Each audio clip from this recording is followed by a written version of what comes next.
আসসালামু আলাইকুম সবাইকে। সবাই কেমন আছেন? আশা করি সবাই অনেক অনেক ভালো আছেন।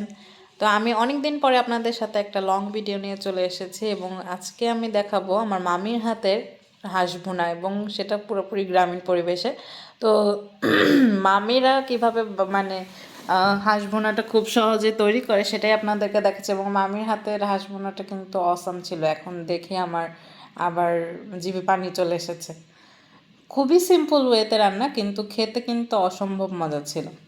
তা আমার মামি ফার্স্টেই সয়াবিন তেল দিয়ে সেটার মধ্যে গরম মশলাগুলো দিয়ে দিয়েছে, তেজপাতা, দারচিনি এবং এলাচ, সেটা পরিমাণ মতো দিয়েছে। এবং এখানে মোটামুটি 1 কাপের মতো পেঁয়াজ কুচি দিয়েছে ভাজে, এবং এটাকে একটু ভেজে নেবে মামি ভালো করে ফার্স্টে।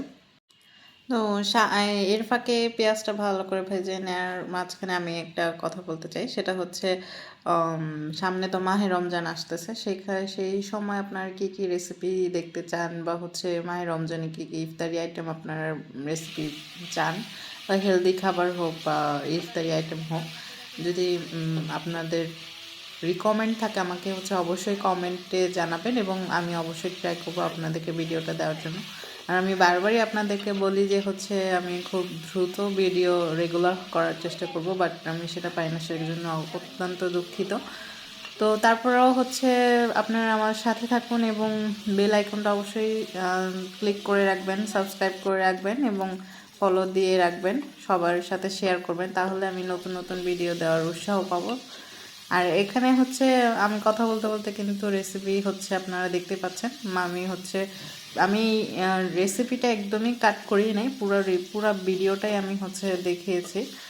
এখন মানে পেঁয়াজটা ভেজে নেওয়ার পরে মামি আগে মশলা না দিয়ে মামি বললো যে আগে টমেটোটা পেঁয়াজের সাথে একটু মানে ময়েস্ট করে নিই, তাহলে হবে কি টমেটোটা গলে গেলে গ্রেভিটা আরও ঠিক হবে, এবং অল্প মশলা দিলেও গ্রেভিটা অনেক খেতে মজা হবে। তো এখানে মামি মেবি 1.5টা বা 2টা টমেটো দিয়েছে, আর এখানে আদা রসুন দিয়ে দিয়েছে। হাঁসের মাংসে আমি যতটুকু জানি আদা রসুন সমান সমান দেয়, মামিও মনে হয় আদা রসুন সমান সমানই দিয়েছে।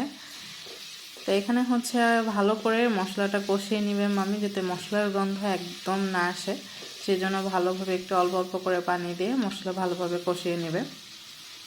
তো আমি যেটা বলতে চেয়েছিলাম যে আপনারা অবশ্যই আমাকে রিকমেন্ড করবেন যে আপনারা ইফতারি আইটেমে কি দেখতে চান, আর সেটা আমি অবশ্যই ট্রাই করব রেসিপি দেওয়ার জন্য, শর্ট হোক বা লং হোক, সেটা আমি দেওয়ার চেষ্টা করব। আর এখানে দেখেন মামি কিন্তু মানে খুবই অল্প অল্প মশলা দিয়ে রান্না করছে, কিন্তু খেতে কিন্তু অসম্ভব মজা হয়েছিল। মরিচ গুঁড়া অল্প দিয়েছে, হলুদটা মামি এখানে একটু বেশি দিয়েছে, এটা 4 চামচ মেপে দিচ্ছে মামি, এখানে 3 চা চামচ হলুদ গুঁড়া দিছে, আর মরিচ গুঁড়াটা দিছে 1.5 চা চামচ থেকে 2 চামচ। কেউ কেউ যদি ঝাল খেতে চান তাহলে এটা আপনাদের প্রেফারেন্স অনুযায়ী আপনারা মশলাটা দিয়ে নেবেন।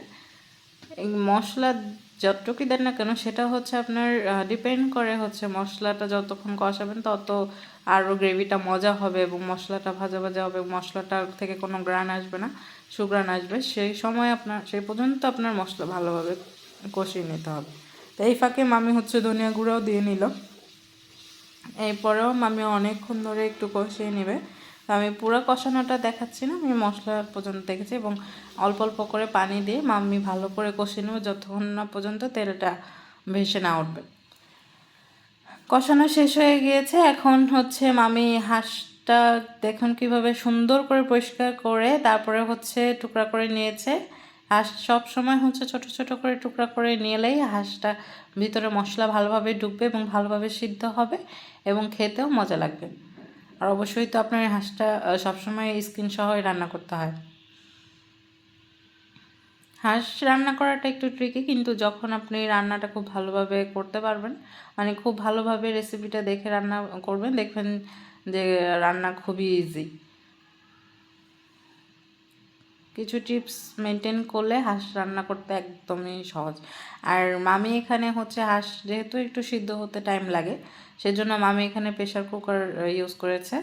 তো হাঁসটা আপনারা চাইলে আপনাদের সময় থাকলে চুলায় আপনারা করতে পারবেন, আর যদি একটু তাড়া থাকে বা মেহমান আসে তাড়াতাড়ি খাওয়ানো মানে তাড়াতাড়ি খাবার দিতে হবে সেইটা সেরকম থাকলে আপনারা হচ্ছে প্রেশার কুকারে দিয়ে খুব সহজেই হাঁসটা দ্রুত সিদ্ধ করে নিতে পারবেন।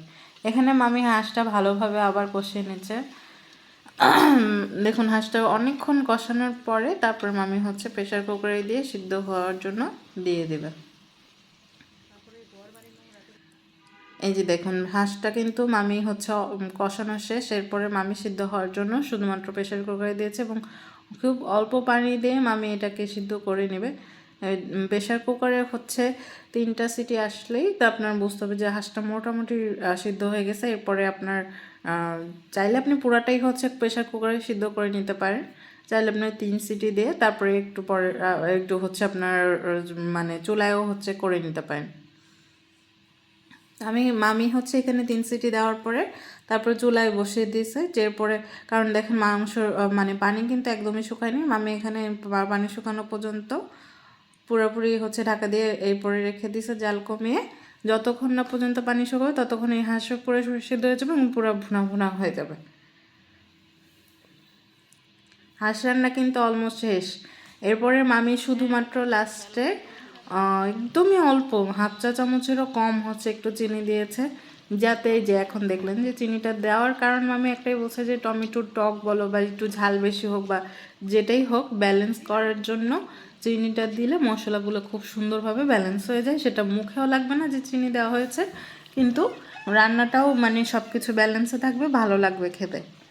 আর শুধুমাত্র এটা পুরোপুরি শুকানোর পরে মামি হচ্ছে গরম মশলা গুঁড়া আর জিরা গুঁড়া হচ্ছে দিয়ে তারপর নামিয়ে ফেলবে। এই যে দেখুন হাঁস রান্না কিন্তু অলমোস্ট শেষ। তো আপনারা কিন্তু অবশ্যই আমাকে কমেন্টে জানাবেন যে আপনাদের কাছে কেমন লেগেছে। আপনার বাসায় রান্না করে যদি ট্রাই করে আমাকে কমেন্টে জানান, আমি খুবই খুশি হব এবং আমাকে অ্যাপ্রিসিয়েট করবেন যাতে আরও নতুন নতুন আমি রান্না নিয়ে আসতে পারি। উৎসাহ না দিলে কীভাবে নতুন নতুন রেসিপি নিয়ে আসবো। আপনারা তো ভিডিওটা শেয়ারও করেন না, সাবস্ক্রাইবও করেন না, খালি দেখেই চলে যান। তো অবশ্যই আমি আশা করি যে আপনারা সবার সাথে শেয়ার করবেন, ফ্যামিলি অ্যান্ড ফ্রেন্ডসের সাথে, এবং অবশ্যই লাইক এবং সাবস্ক্রাইব দিয়ে আমার পাশেই থাকবেন এবং ফলো করবেন পেজে অবশ্যই। তো আল্লাহ হাফেজ, আজকের জন্য এইটুকুই। আল্লাহ হাফেজ, আসসালামু আলাইকুম।